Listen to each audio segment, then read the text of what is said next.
Welcome back to the channel. Today's the day I'm going to be pruning this Cheyenne Privet Hedge, which is cold hardy to zone 4. It's been about 1 year since I've pruned it, and it is past due. Right now it stands about 48 inches tall, and it's just absolutely gorgeous and filled out, but I needed to become a tight, proper English hedge. So I'm going to take about 1 foot off this. When you do shearing, you don't want to take more than 30% of the growth off.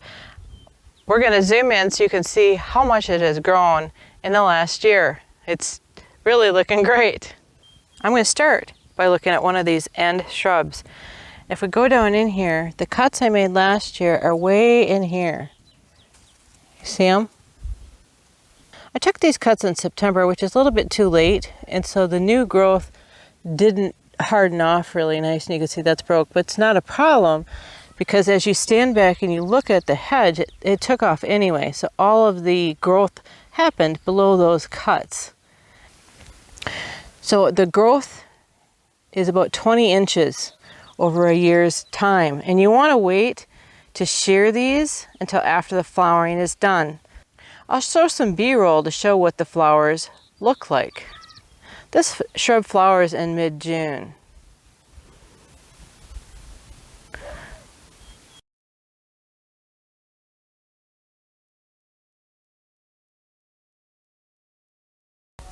So this is probably as wide as I will let it go, and I'm not going to do any side shearing this year. Next year will be the 3rd year in the ground. Next year is when we'll start shearing the sides to make sure that it's really tight. We still need to fully define what this edge is going to be and clean that up. But for right now, I'm interested in making sure that I get the shape of the hedge the way that I want it. All I need for this job is a simple hand shear. In the future, I'll probably get a power hedge pruner, but for right now, a hand pruner will work just fine.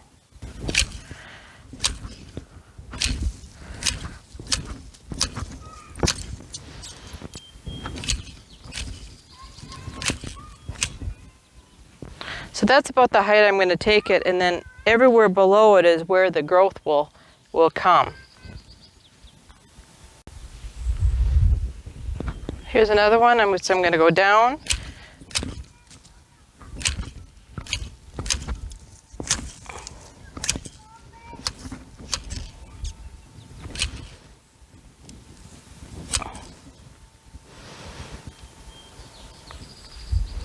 Now I'm leaving this a little bit more rounded, but that's okay.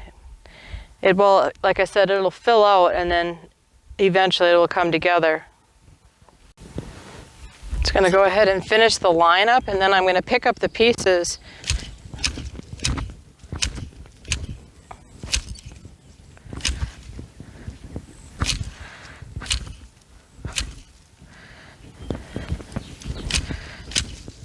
What I'm doing is I'm simply holding it kind of at waist level.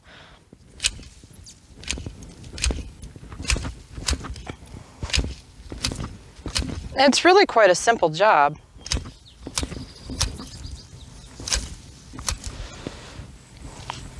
Okay, I'm going to nip these side ones just a little bit.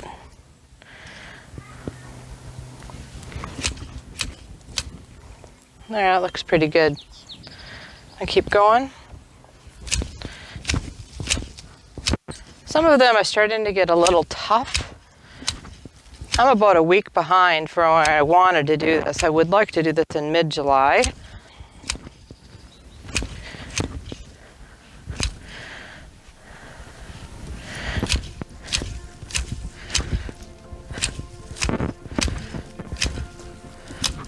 I'll probably set this to music.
So it's very comfortable holding the shear at this level. Next year I expect my shear will be at this level, and I'll probably have to pull a string so that I make sure that I stay level. Maybe I'll even get a power shear next year to help. I think it looks pretty good. So I'm not going to let any of these cuttings go to waste. They're going to make perfect propagations.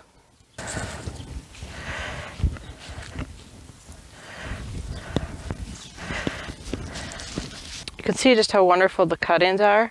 I'm going to dip them, I'm going to set these cuttings in this bucket of water to make sure they stay hydrated. The one thing you want to make sure you do is you strip these bottom leaves off, because you don't need all those leaves.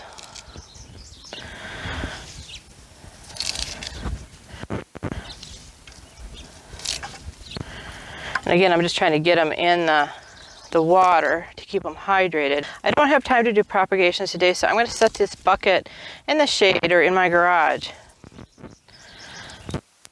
The weather prediction for this week is going to be very high, upper 90s, 100 degrees, so I'm not going to try to even propagate these or stick these until after we get past that heat wave. So it is really hot, so I decided to move to the porch to finish taking the leaves off these cuttings.